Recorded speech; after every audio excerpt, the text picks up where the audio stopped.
Today we're going to review the new series on Disney Plus, featuring a 12-year-old boy who is accompanied on his journey by two friends, a clever girl and a kind-hearted but somewhat dim-witted boy. Yes, I'm talking about Percy Jackson. What?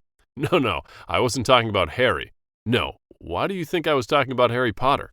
There are no similarities between them at all, except for both attending special schools, possessing cloak/hat of invisibility, encountering three-headed dogs, being tied to prophecies that foretell their destinies, and facing a villain attempting to return to power after being defeated before the boys' births.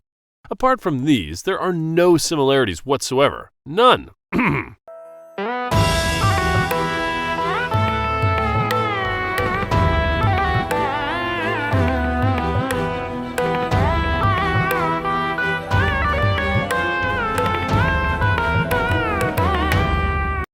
Now that I've cleared up any confusion, let us continue with the review. To be honest, I was genuinely excited when the series was announced, despite it being on Disney Plus, a streaming platform that has struggled to produce compelling content since its inception. However, my excitement was somewhat dampened when the casting was revealed. Once again, considering it's on Disney Plus, I expected some race switching to occur, and indeed it did. I wonder where all those hardcore Percy fans are who previously were upset over Annabelle's hair color in the first movie not matching the book. But now her entire race has been changed and they seem to be silent. Well, never mind. Let's continue with the review. So, Percy is a 12-year-old kid who is unaware that he is a demigod and doesn't understand why he's seeing strange creatures walking around the city. One day, a Fury disguised as a teacher in his school attacks him, and he defeats her using a magical pen that transforms into a sword when needed, and thus begins his journey of discovering his identity and fulfilling the prophecy made by the Oracle to stop the war between the gods. The story closely follows the book without straying from the important plots, unlike the movie, which diverged significantly from the books. However, the problem lies more in the execution rather than the narration. The biggest problem with the series is that there is nothing particularly exciting happening at all. Yes, there are monsters and angry gods, but nothing truly feels alive. For example, Percy's first encounter with the world of monsters, when the Fury comes to kill him, is so lackluster that it doesn't feel like he's in any real danger. Percy simply stabs her with the sword and kills her, as if it's a mundane occurrence. There are numerous scenes like this that fail to evoke any emotions in me. Another example is the encounter in Medusa's lair, where they find themselves trapped and she's attempting to kill them. However, the scene is executed in such a silly manner that you can't help but feel sorry for Medusa. Additionally, the background score is so subdued and gloomy that it fails to enhance the story or create any kind of atmosphere. I really would like to know what the casting director was smoking during auditions, because none of the child actors fit their roles. Walker Scobell is perhaps the best among them, not necessarily for his acting, but because he at least resembles the Percy description in the books.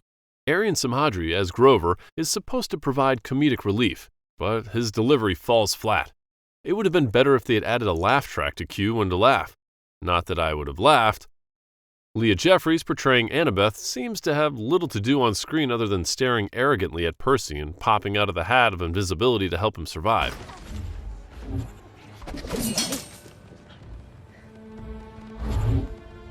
Luke feels like just another kid at school who is upset with his father for not taking him to the circus in town. Say what you will about the movie, but they definitely nailed the casting. Alexandra Daddario and her beautiful big eyes, yes. The rest of the cast is passable since they have no more than 5 minutes of screen time here and there. However, and I really have no idea how the hell did a Greek god Zeus become black. With all due respect to Lance Reddick, may he rest in peace. I guess Disney's casting rules as mentioned by Elon Musk is actually true. The VFX is not bad, but there isn't much to talk about, mainly because most of the VFX involved scenes take place in dimly lit atmospheres, which is actually a cost-saving strategy.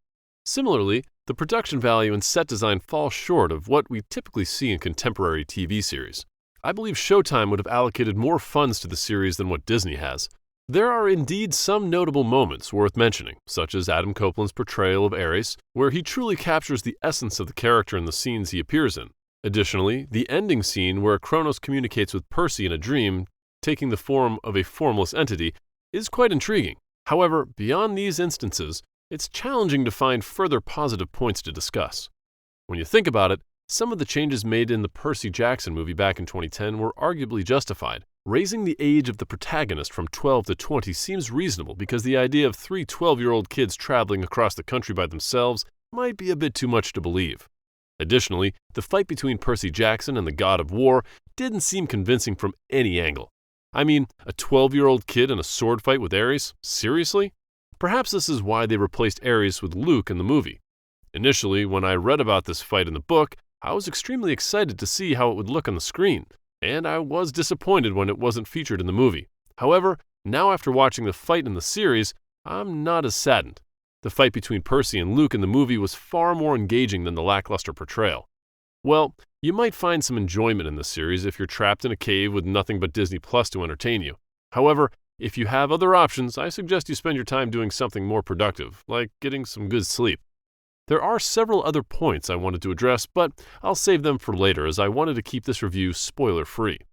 Look at you, actually watching this video till the end. If you managed to crack a smile or two, doubtful, why not grace us with your divine presence by gracing that like button? It's like giving us a participation trophy for our efforts. And if by some miracle you want to subject yourself to more of our nonsense, hit subscribe and torture yourself with notifications. We appreciate your support, and we'll keep bringing you entertaining content. Thanks again for tuning in.